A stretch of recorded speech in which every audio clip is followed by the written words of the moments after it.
सोचिए एक ऐसे समय के बारे में जब अरब की धरती पर दूर दूर तक बस अंधविश्वास, युद्ध और कह सकते हैं एक गहरी अज्ञानता का अंधेरा छाया हुआ था। लेकिन इसी अंधेरे से ना एक ऐसी रोशनी निकली जिसने पूरी दुनिया का नक्शा ही बदल दिया। तो सवाल यह है कि आखिर इस्लाम का उदय हुआ कैसे और कैसे इसने इतिहास को हमेशा के लिए बदल कर रख दिया। चलिए आज इसी पूरी कहानी को समझते हैं। इस पूरी कहानी को समझने के लिए हम 5 अहम पड़ावों से गुजरेंगे।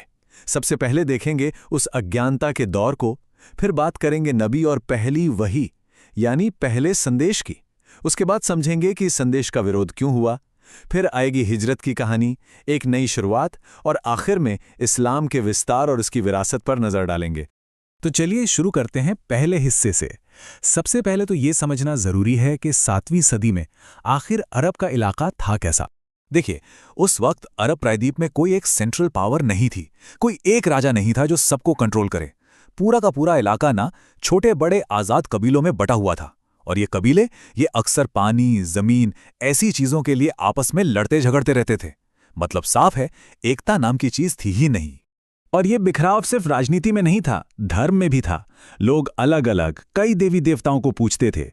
और सोचिए, मक्का में जो काबा है ना, जो आज इस्लाम का सबसे पवित्र स्थल है, उस वक्त वहां 300 से भी ज्यादा मूर्तियों की पूजा होती थी। हर कबीले का अपना अपना अलग देवता, अपनी अपनी अलग पहचान। समाज की हालत भी कुछ खास अच्छी नहीं थी। कबीलों के बीच लगातार लड़ाइयां तो जैसे रोज की बात थी। औरतों की स्थिति वो बेहद खराब थी। और इंसाफ का कोई आम सिस्टम था ही नहीं। बिल्कुल वही हिसाब था कि जिसकी लाठी उसकी भैंस। तो ऐसे ही उथल पुथल भरे माहौल में एक ऐसे शख्स का जन्म हुआ जो आगे चलकर इतिहास की दिशा ही बदलने वाले थे। चलिए अब चलते हैं कहानी के दूसरे पड़ाव पर। साल था 570 ईस्वी। मक्का शहर में पैदा हुए पैगंबर मोहम्मद। पले बड़े तो वो उसी समाज में, लेकिन उनकी सोच, उनका किरदार सबसे बिल्कुल अलग था। पैगंबर बनने से काफी पहले से ही वो अपनी ईमानदारी और सच्चाई के लिए पूरे मक्का में मशहूर थे। लोग उन्हें एक नाम से जानते थे, अल अमीन। इसका मतलब होता है द ट्रस्टवर्दी, यानी एक ऐसा इंसान जिस पर आंख बंद करके भरोसा किया जा सके। जब वो लगभग 40 साल के हुए तो वो अक्सर शहर की भीड़भाड़ से दूर निकल जाते थे। पास के एक पहाड़ी पर हिरा नाम की एक गुफा थी। वहां जाकर वो अकेले में शांति से चिंतन करते थे, अपने समाज की हालत पर और उन तमाम गहरे सवालों पर सोचते थे जो उनके मन में उठते थे। और फिर साल 610 ईस्वी में उसी गुफा में एक ऐसी घटना हुई जिसने सब कुछ हमेशा के लिए बदल दिया। वहीं पर उन्हें देवदूत जिब्राइल के जरिए ईश्वर यानी अल्लाह का सबसे पहला संदेश मिला। इसी को पहली वही यानी फर्स्ट रेवलेशन कहा जाता है। और बस यहीं से उनके पैगंबर होने का सफर शुरू हो गया। तो ये नया संदेश आखिर था क्या, और इसने उस वक्त के समाज को इतनी बड़ी चुनौती कैसे दे दी? चलिए अब चलते हैं कहानी के तीसरे अध्याय पर। इस्लाम का जो मूल संदेश था वो बहुत सीधा था, लेकिन उस जमाने के हिसाब से एकदम क्रांतिकारी। 3 मुख्य बातें थी। पहली कि ईश्वर सिर्फ एक है, अल्लाह। दूसरी कि सभी इंसान बराबर हैं, कोई कबीला, कोई रंग, किसी भी आधार पर कोई ऊंच नीच नहीं। और तीसरी कि समाज में न्याय, दया और सच्चाई को सबसे ऊपर रखा जाना चाहिए। लेकिन मक्का के जो शक्तिशाली सरदार थे, उन्होंने इस संदेश का जबरदस्त विरोध किया। अब सवाल उठता है, क्यों? देखिए, ये संदेश उनकी सत्ता और उनके व्यापार दोनों के लिए सीधा खतरा था। एक ईश्वर का कॉन्सेप्ट उनके 300 से ज्यादा देवताओं वाले पूरे सामाजिक सिस्टम की जड़ें हिला रहा था। और काबा में जो मूर्ति पूजा से आर्थिक फायदा होता था, उस पर भी तो सीधा असर पड़ रहा था।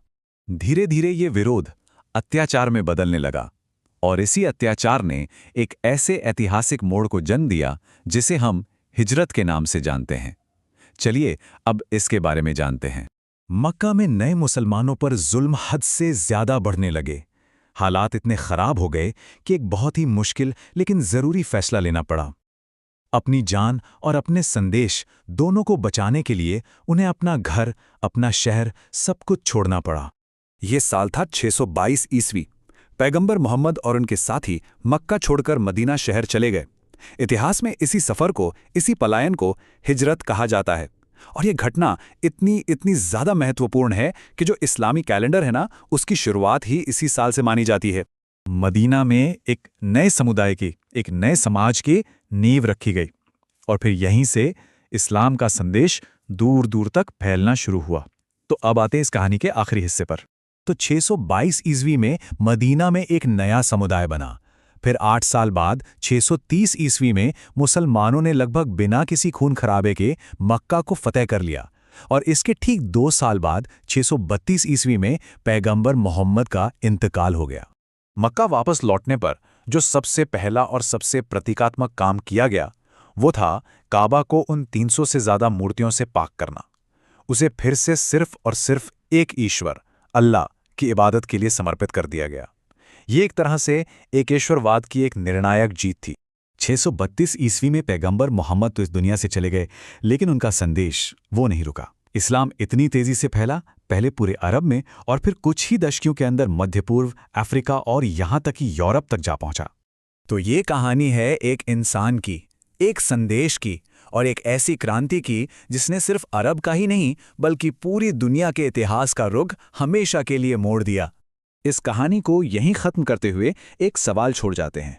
इतिहास में ऐसी कौन सी एक घटना है जिसके बारे में लगता है कि उसने दुनिया को सबसे ज्यादा बदला है? इस पर जरूर सोचिएगा।